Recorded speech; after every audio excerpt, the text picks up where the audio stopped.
The U.S. freight rail system may soon come to a screeching halt as 10 rail unions have agreed to strike for the first time in 30 years. Labor negotiations have been ongoing since 2019, with workers demanding better pay, health benefits, and vacation time. The strike was set to begin last month, but was paused after President Biden created an emergency board to help the two parties reach an agreement. And any action could dramatically impact the delivery of goods, with 40% of the country's long-distance freight and more than 30% of exports being transported by train. Joining Morning Rush to discuss the impacts of this potential strike, Greg Regan, president of the Transportation Trades Department of the AFL-CIO.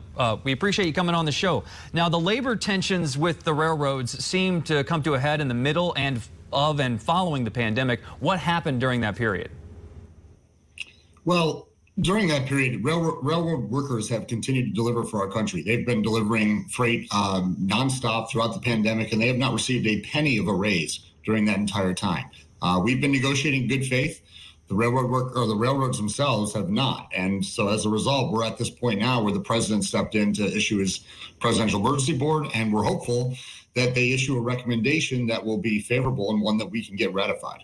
Where do negotiations stand right now? Is there any sign of a breakthrough that would prevent this strike? Well, the Presidential Emergency Board will issue their recommendations next week. So we'll see what that looks like. I hope that that is a catalyst towards bringing an agreement together. That is how this system's designed to work. It's designed to sort of guide the parties towards an agreement. And I'm hopeful that the arbitrators will look at the facts on the ground, including the record profits for the railroads, the underperformance by the railroads, and the fact that the workers are being severely underpaid right now, and deliver a recommendation that we can work with and hopefully brings the railroads back to the table a little bit. And a strike obviously could have huge impacts for everyone. The country is still dealing with a backlog of imports due to the supply chain crisis, which is ongoing. So what could a strike mean for those already struggling? What could it mean for all of us? Well, I would focus on what you said before, which is how we're underperforming right now, the supply chain challenges that we have right now. During the last, since 2015, when they've had record profits, the highest profits in the history of railroading, they also laid off a third of the workforce during that time. And that's not due to any sort of economic necessity. That's just based on how do we drive the most profits out of the system. And as a result, they've been severely understaffed and have not had the type of performance that our economy needs. So, and part of the reason why we're underperforming so much is because people are walking away from this industry, which used to be a career industry.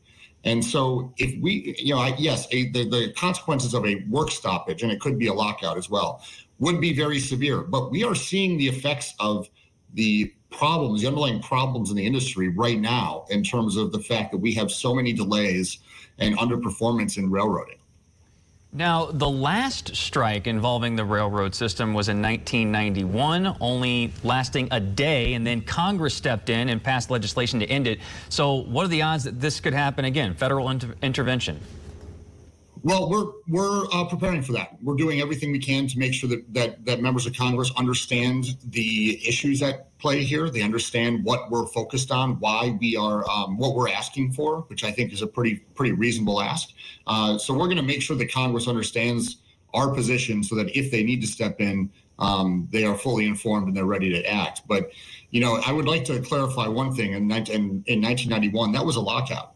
That was not a strike. That was the railroads themselves locked out their workers during that dispute. Appreciate that. And I just wanted to clarify for our viewers, we did reach out to the carriers involved in this, the other side, asked them to come on and make a statement, but they declined to do so. But Greg Regan, president of the Transportation Trades Department of the AFL-CIO, we appreciate you coming on.